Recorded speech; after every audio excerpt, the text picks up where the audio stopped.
жумуштан чарчап келип эми үйгө кирсем бирөө чыкчы дешти. Эмнеге экенин билбейм.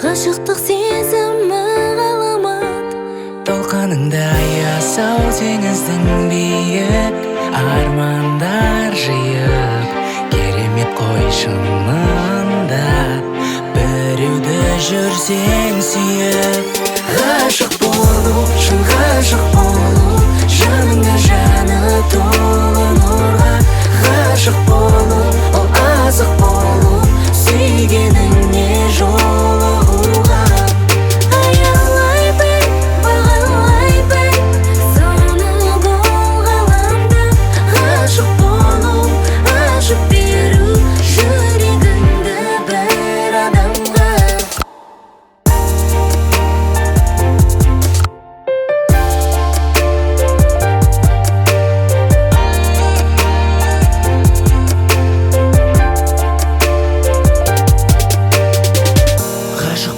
Деген өте өзгеше ғой сезімінің суығында ешкім сезбесе ғой ғашық болдым махаббатқа мәңгі жаным құмар сағындырады жаныңды да білем енді сездім ғашықтық сезімді ғашық болғаннан соң жоғалтып